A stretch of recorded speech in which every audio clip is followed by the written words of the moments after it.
Welcome to the Global Investor Podcast, a show that focuses on helping foreign investors enter the lucrative U.S. real estate market. Host Charles Carillo combines decades of real estate investing experience with a professional background in international banking to interview experts in all areas of U.S. real estate investing. Now, here's your host, Charles Carillo.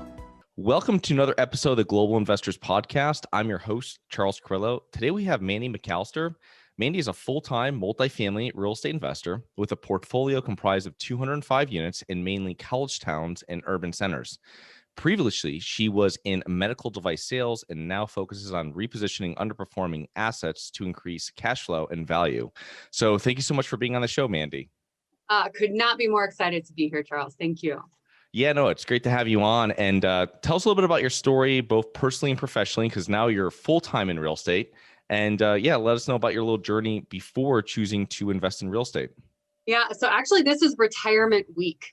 This is, it's particularly cool because it's like one drawn out celebration and excited to get to talk about it. So I originally was interested in real estate investing when I was 19 years old in 1999, standing on the porch of a friend's house in our college town. And she explained that her dad bought the house and she was renting the rooms out to our friends. And I'm like, you get to keep that money? That's the best idea I've ever heard in my whole life. So the seed was planted of must-be real estate investor in 1999. But then I followed all the rules that you're supposed to do. And I went, and got a master's degree and I moved to an urban city in Chicago and, no, you need to buy your own house first. So I bought the $400,000 condo like you're supposed to do before buying anything for investment.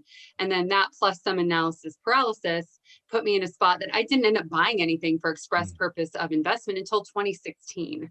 So that was a fourplex. And then, it all I got bit by that bug that, oh my gosh, I didn't die after buying this fourplex. And not only that, I have $1,000 cash flow that I don't work for coming in for me. Yeah. If you can rinse and repeat that a few times, 5 years later, look at us. We're, real estate only now. Nice. Did you, on that first one, was that like an FHA mortgage? Did you, or you did? No, okay. I did I like to do stuff the hard way, I guess. If I could do it all over, I would talk to 19-year-old Mandy and say, the minute that you are out of school, go buy a fourplex somewhere and house hack that. Yeah. Buy on an FHA loan. That's the advice I give, younger friends and, their siblings and kids, But I put 25% down on an investment in a college town, which I felt like kids are going to keep going to school. And honestly, I still think that to this. Yeah, for sure. It's interesting you said about your friend when you were 19 figuring that out. I remember I was talking to someone in college and why do you want to be? I'm like, why do you want to be a real estate investor? I'm like, you rent an apartment. How often have you seen the owner there? And they're like, I never see him. I'm like, exactly. So it's and they're like, oh yeah, that makes perfect sense. But it's a very interesting. It's a great business model. But house hacking, that's how I started, and with the 3-family. But it's definitely. Do you still own that 4-unit? I do. Nice. It's I probably only hang on it for nostalgia purposes because it's a little fourplex. It's the only thing I still own in Illinois. I'm actively selling everything else because I don't love how we manage our state. Yeah. And I'm in markets that are more landlord friendly, but for some reason I hang on to that. So tell us about your first couple real estate investments. This 4-family, how did you how did you find it? How did you choose the market? What mistakes did you make on your first deal there? I made a lot of mistakes, and a lot of them really were kind of happy mistakes because I put a lot of kind of thought from the kids' perspective, my avatar of my perfect renter. I really, I have business degrees, whatever. So that's just kind of how my brain was, went at this problem. So the fourplex, I realized that, kids aren't going to stop going to school. So I want a state school. I feel like, I did undergrad at a private school, and I feel like the state schools are more likely to be well funded well into the future than, private colleges. So I went with the state school. I thought, okay, 2-hour drive from where I'm living, that kind of means, one of these 4 schools. And it turns out one of them was tearing down 2 dorms that same year I wanted to acquire something.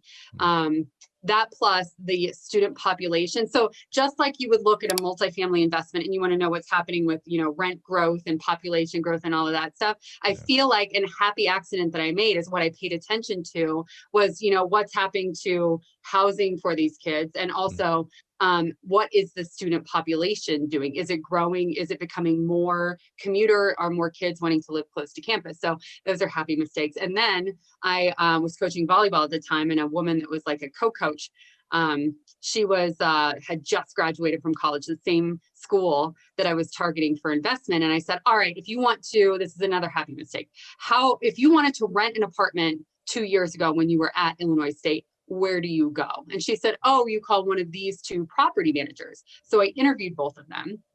And another happy mistake, didn't realize that in most states, you have to have a real estate license in order to manage property. Well, gosh, these guys, like I picked the one that I really loved. It's their Sammy Student Apartment Mart in Normal, Illinois. I have nothing to do with them, but they're so great. I like to plug them when I can. They set me up. They were incented to help me find something that fit my criteria. And, they got the commission when I bought it too, because they were running the searches and serving as my buyer's agent. So a lot of happy mistakes that put me in a situation that I leveraged their knowledge of the area. I leveraged I bought an unfurnished rental and turned it into a furnished rental. So I leveraged their bulk buying of, couches and end tables and stuff. So, partnering with that was really huge early on. How close is that property to the actual university? And that's the thing too. So it's just under a mile. So you could walk it in 10 or 15 minutes. So I kind of you develop theories as you go on, right? We talk a lot about A, B, C, D classifications for, is it a brand new construction or is it in the hood? I feel like A, B, C, D delineations around college towns, at least for my own head, is distance from campus. Because if you think of the places that you were wanting to live in college, what mattered most is, can I, roll out of bed, get to my 8 o'clock class on time? That mattered most. Yeah, no, I hated parking when I lived off in one place, driving and trying to park. Going in class, it was terrible. It had to be, and I was like, I got to move to something that's walkable to school, and it makes a huge difference. It's also interesting too. I found in certain colleges where they're taking down, one of the exit strategies could be actually selling the property to the college, and I know that's much more of an exit strategy for larger apartment complexes. However, if you go to some places like in New England, I know it's places in Boston, and people are in dorms that are like 3-family houses. So it is a exit strategy for these colleges that are growing, and a lot of people, no matter what COVID does and what people say about that, like you said, I don't think kids are going to want to stay home with their parents more, or do something different, or like, Zoom call with their parent in their parents' basement compared to the college experience, which is very important, I think. Another note on that quickly. Sorry. Lots of ways that student housing investors have made a lot of money is they rent by the bedroom. Well, I chose 1 beds because I thought the avatar of the kid wouldn't screw things up, right? Like you either have a bookish person who wants to live alone, or you have a graduate student, and that actually lent itself really well in this COVID atmosphere. So the smaller units played really well.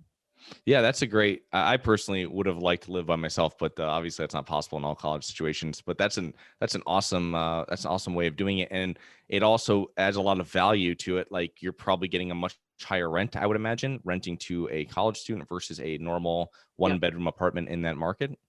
Yeah, I went from $450 to $800 within the 4 years because it was a furnished rental. Also, the furnished rental. Perfect. So tell us about what you're currently doing. If I know correctly, if I've heard this and read it, you work mostly through JVs, joint ventures, and small partnerships. So explain to us a little bit about what your strategy is and your criteria and how you're adding to your portfolio.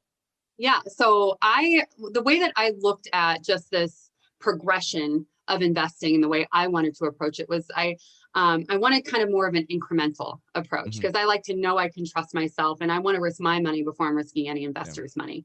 Right. So I went from a 4 to a 6 to an 8 to I just played in this really small, that I could own it all by myself area of small multis, but then that ended up making it so that I had this dependable floor of cash flow. And as soon as I reached this point that all of my bills were covered by my stuff, then I could, really swing for the fences. And that's kind of where I'm at now. Subsequent to that, I've taken on a couple of joint venture partners in the kind of 50 unit space. We took down a 53 unit. There's 3 of us on that deal in Indianapolis. The reason being is I feel like we're a lot more nimble with everybody being active and everybody, in terms of the decision making, the chance to have a bunch of different potential exits is in a syndication. Largely, you kind of have to project it in year 2, we're going to do this, in 3, you're going to do this, and you thread the needle of a business plan to get as close to possible as the projections as you can. But that kind of ends up losing a little bit of the risk mitigation with having multiple. We found that in these joint ventures, rather than thread the needle, we get to just buy it and watch what happens in the market, So we did the 53 in Indianapolis. It's in Speedway, West City, where the racetrack is.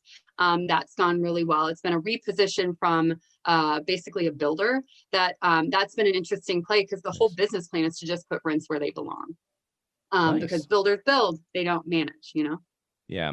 And a lot of those exit strategies for builders are just to get it rented, no matter really, they're not focusing too much on what they're getting for rent, just that hey, here's 95% occupied and go at it kind of a thing, which I found with builders. Same. And then think of what that does to your business plan. Yeah. Instead of like having to cross your fingers and hope that if we put in this granite countertop, we're going to get whatever extra bump in rent, then that next door you're getting exactly what you're projecting. So I feel like that is an incredibly risk mitigated play. Yeah, it's a true value add. I don't really I hate the idea of just going in and the only strategy you have is to put $5,000 into it and try to get $150 more a month. I think that's so risky, and there has to be other factors that you're using, because if we're going to go through, if you bought this in the beginning of COVID, you're probably not raising rents.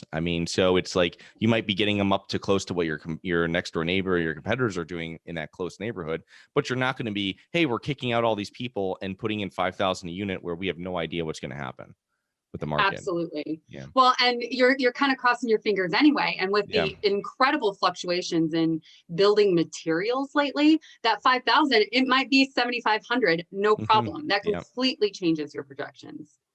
So when you're putting together these partnership and group teams, how did you find your partners, and how did you make sure that you had alignment of interest in that partnership? Well, that all kind of started when I ship gone wrong. I trusted probably way more than I should have, because I've worked in this multifamily space for some time, and as a single family investor who had a significant portfolio wanted to get into multifamily, and I knew better, and I should have trusted my gut, right? And I ended up losing a huge chunk of cash in the process. But what that taught me, expensive lesson, but a necessary one, is that, I trust but verify, right? Like, I don't want to be in a partnership with someone, like a full-on marriage with someone that I've only known for 6 months, right? So my joint venture partners are people that, if I haven't known the other guys for a significant amount of time, then the guy that I have known has, and he, trusts them implicitly. So, I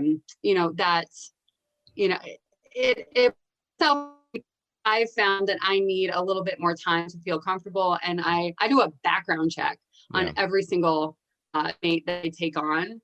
And if it leads to a really awkward conversation about, hey, bro, why were you going 20 miles over the speed limit and you got this, thing on your record about it, at least then I have the opportunity to figure out how we interact when hard conversations have to happen. So a lot of good comes from that. Yeah, and it's very interesting when you're asking those questions, how people react to them, or also how forthcoming people are when you're starting this process, and that kind of leads a lot to who you're in business with, because these are, I imagine you're not just keeping these for 2 or 3 years. You're going to be in probably a decade at least with all the different properties at one stage or another. So what is your role? Exactly. With this buy and watch. Oh no, go on. Sorry, finish it up. I've, no, with the buy and watch kind of strategy that we've got, it is longer term. It is, 10, 15 years horizon. Yeah. So what is your role on your team when you're working with these, with your JV groups? Are you sourcing the deals? Everybody's obviously bringing money in. There's no raising of money per se. And are you handling a little bit of underwriting and asset management, or is it mixed between everybody? So we kind of, we're very careful to make sure that we're dividing things up so that everybody has an active role. In the two most recent joint venture deals, I compare our projections to our actuals at the end of every month. I am on asset management. So I actually this morning had a call on our 53 unit to talk through some things that we saw on the water bill back and things like that, kind of helping manage the manager. And, a lot of due diligence stuff early on, walking the properties, making sure that we have the right plan in place early on. So we split it up. There's a lot of linking arms in a lot of things. How are you doing with management on a 50-unit property? Are you you're relying on your property manager for a lot of that handyman and leasing type activities, or do you have assets close to each other where you might have someone that's actually maybe full time between them? Great question. So we started with the 53 and we're very reliant on the property manager. But again, we've had members of our team have had decades long relationships with these folks. So there is a significant level of trust also, because it is just a middle-sized asset and we can't really, it won't pay for its full-time own management. We love that they have smaller assets in that same area. So we're a pretty strong B plus asset. They have B-ish asset not far away. So it's not competition, but they know what they're doing and who to put where. Nice. Our goal though is to move towards, I'm sorry. Our goal is to move towards being able to afford our own. I know, I'm sorry. Our goal is to be able to afford the full manager in growing that portfolio. Nice. I've spoken to other owners before of this size properties, like 40s and 50s, and we have a 60 unit where we actually have a full-time leasing person, full-time manager, which kind of is a little bit too much, but we have another property near it that we actually share it with. But initially for the first year or so, it was like, oh, wow, okay, this is like a little bit more than we want to be paying for payroll. But when I was speaking to someone else, they had a deal with their property manager where they actually had a handyman from the property manager that was deal with their property 2 days a week, however that kind of sliced up. And I was like, oh, that's a pretty good thing. So you're paying like 6%, but you are getting someone on site 2 days a week, whatever it is, you know what I mean? Like a Tuesday and Friday or whatever it is, where they can take care of different, because a lot of items when they come in that need to be repaired or fixed aren't immediate, right? There's some that definitely are, but there's a lot of stuff that's not, that can be pushed back a day or two. So do you have some sort of setup like that with your property managers? Yep. Tuesdays and Thursdays, the kind of property manager sits in our office and kind of directs the non-urgent stuff, just like you were saying. So exactly the same play. So when you're looking at properties, how are you stress testing your acquisitions? Ooh, I love this question. So I actually have been doing a lot of coaching lately too. And the way that I look at numbers, I call it like approach, right? Like I look at what is really likely to happen, and then I look at best case scenario and I look at worst case scenario, right? And if I manage towards the best case scenario, if I'm talking with a potential partner, or if we're going to do a syndication, a passive investor, we talk about the really likely to happen. And then in terms of the worst case scenario, what matters most to me is the economic vacancy break even point. Like how vacant can we be? How many people can we have not rent and still not money? Like that's what really makes me feel warm and fuzzy when I know that up to like 30 or 40% of our people can not be paying, and we still will stay afloat in that asset. So the 53 unit we took down like right at the beginning of COVID, and we ended up that stress test, it showed that we could be 42% economically vacant, Wow. largely because of the type of loan we had. But like, I was so nervous. This was the biggest thing I'd ever been at the helm of. And then I realized like the people losing their jobs were service industry people, and the people who kept their jobs were like computer programmers and sales reps and nurses, right? So the essential type workers. So I took the applications from the previous owner or the previous management company, because you have to write what you do for a living on your application. And I said, all right, at-risk job, not at-risk job, right? And we had 8 at-risk jobs in our tenants. So that gave us a ton of comfort that only 8% we thought really ran the risk of losing their jobs, but we could be 43%, 42% economically vacant and still pay our bills. So I love that type of stress test. That's awesome. That's quite the stress test, because usually people are coming in like in the high 20s, mid 20s, around 20, and you're literally double that. So that's a pretty safe fast. I like how you did that additional lease audit, because usually you're just looking to make sure there's not too many people in one industry. And now you're doing it to make sure that non-essential jobs were only risking 20% of your, not less than it, 20% or so, 18% of your building. So that's fantastic. I haven't heard anybody do that when they're buying through COVID, but it's definitely a very important thing to do. Can you, one thing you talked about that can you explain what economic vacancy is versus vacancy if people don't understand? For sure. Yeah. So normally if you're looking in an offering memorandum or something, you might see vacancy. Lots of times they mean vacancy like that's physical vacancy, physically how many bodies are in these apartments proportionally. Economic vacancy is, whether or not there's a body there, is that body paying rent. So a physical occupancy and an economic vacancy could be a different number. Usually they're about the same, because just about you would move towards evicting people who aren't paying. But what's interesting to us is, are the people paying that we've got in there? Nice. Okay, I appreciate that.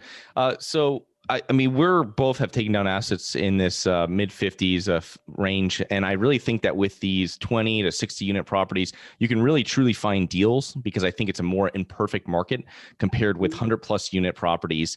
What do you think about that, and how sourcing deals with smaller properties that might not be quote unquote syndicatable helps you find a better deal? I love the word syndicatable. I feel like it's hyphenated. I'm going to write it down right now. Thank you for that. And you are so incredibly speaking my language here, because if you look at what's happened, especially in this apartment investing world post-COVID, all of the big money, all of the institutional stuff that would potentially have bought offices or strip malls or whatever, like we've proven to ourselves that we buy from Amazon and we can work from home, right? So that money is crowding into multifamily largely, in my opinion, from what I've gathered. And in that, like that has kind of crowded down. You used to be able to go after a 100-unit property and not have a ton of institutional pressure. Now, like the institutional money, like it's going to the smaller stuff, 75, sometimes 50, right? So that plus the mom and pop owners, the Shirley and Jeff who want to retire out of Cincinnati, Ohio, that, they love all their tenants and they didn't push rents probably the way they should. They didn't terribly run it like a business. It was more so just how they lived their life. Those mom and pop owners, they don't exist largely in the 50 to 100 unit atmosphere anymore. So in my opinion, you are dead on. The places that you can, apply some business principles to and really achieve a true value add, it's the 20 to 50 unit space. And that's why I love this joint venture model. And I'm developing like this bench of other people who, are very interested in being active in one way or another, and kind of leveraging the expertise of the markets in the Midwest that my business partners and I have been growing over the years. So, in my opinion too, the smaller ones can get away from you more quickly, because you don't have that full-time manager. So really kind of acquiring in a very similar footprint is super important, and why we continue to try to double down in the Indianapolis and Louisville markets, because they're very close to each other, and that's where we do all our site visits at. So totally agree in targeting the smaller stuff, because that's where mom and pops are, and institutional money is not. Yeah, and you can still syndicate those. We've done 2 syndications that were kind of like, let's say, broken. We did it with one was a 32 unit and a 27 put together, and one was a 68 and a 22. So you can still, if anybody's out there listening, you can still syndicate these smaller properties, but it's going to take a little bit more work because you're kind of putting 2 together and 2 loans, and it's more of a hassle. But if you're getting a discount on it, I mean, it's all worth it, and your investors should appreciate that more if you're getting a lower price compared to someone. Because when you sell it, it's not sold as a 68 and 22. It's now, hey, we have 90 or we have 100 or whatever it is. Yep. So it's always a huge plus. What are common mistakes you see other real estate investors make? You know, I believe firmly that this, multifamily play it's all about the numbers, right? Like we're valued on how well we run the business, the net operating income that we are able to achieve. So, letting go, you can't manage what you don't measure, not appropriately measuring or requiring management to measure the stuff that matters so that you can really make sure that stuff isn't getting away from you. And in the smaller space, the call it 4 to 50 unit, which is really my wheelhouse, that can go away more quickly because law of small numbers, right? Like the 1 unit of a fourplex is 25%. So one hiccup, it changes. So really understanding the numbers on the front end and the back end, are, I think, where some investors could spend some more time. Interesting. And you were full-time in a job when you started, and now you are a full-time real estate investor. What do you think are some of the main factors that have contributed to your success during this whole process?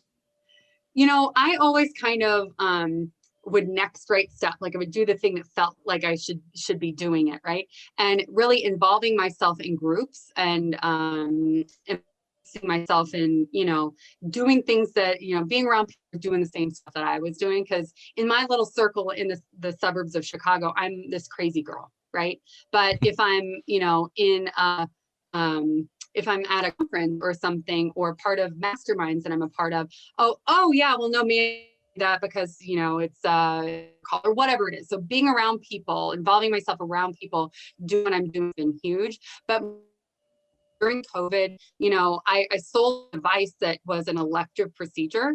And that meant that I had to sit in this chair for 3 months in a way that I never had before. So I realized oh my gosh, it's just a math problem. How much cash flow do I need to see in order to feel comfortable giving my full focus to real estate? And I did that math. I made a little calculator for that because I couldn't find a calculator to help me estimate what it is that I need. I'll give you that link. It's something I give away for free on my website. But knowing exactly where I was shooting for, that really granular thing to figure out, like my North Star to run towards, knowing that I was able to achieve it in 12 months just because I knew where I was running.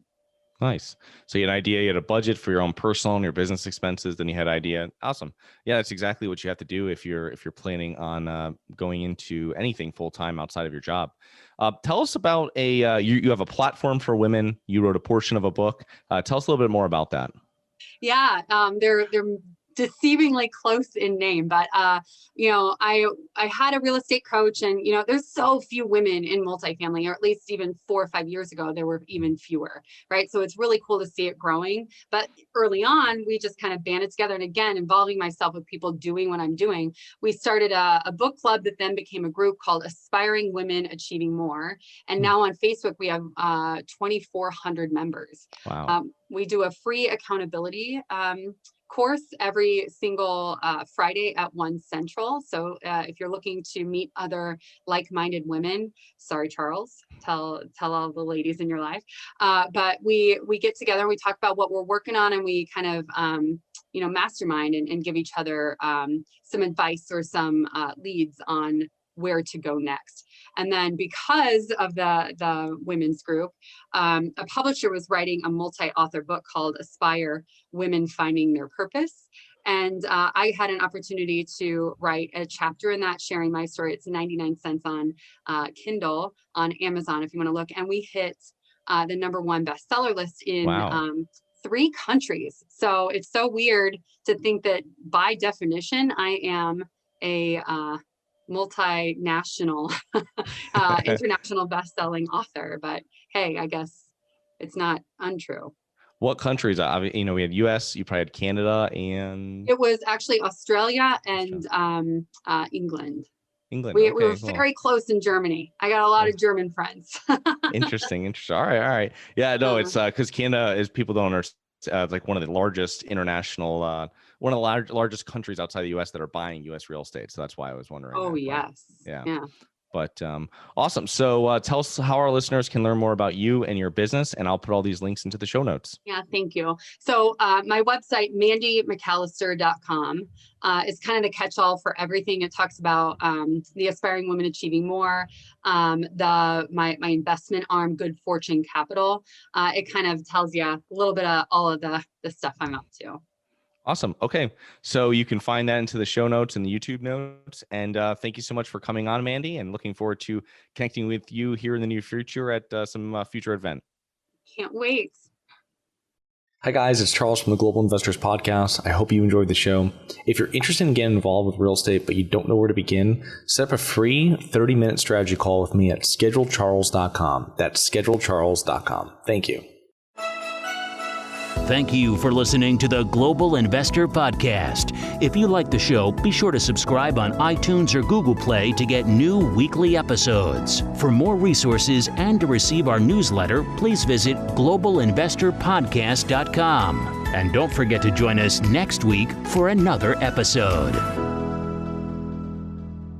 Nothing in this episode should be considered specific, personal, or professional advice. Any investment opportunities mentioned on this podcast are limited to accredited investors. Any investments will only be made with proper disclosure, subscription documentation, and are subject to all applicable laws. Please consult an appropriate tax, legal, real estate, financial, or business professional for individualized advice. Opinions of guests are their own. Information is not guaranteed. All investment strategies have the potential for profit or loss. The host is operating on behalf of Syndication Superstars, LLC exclusively.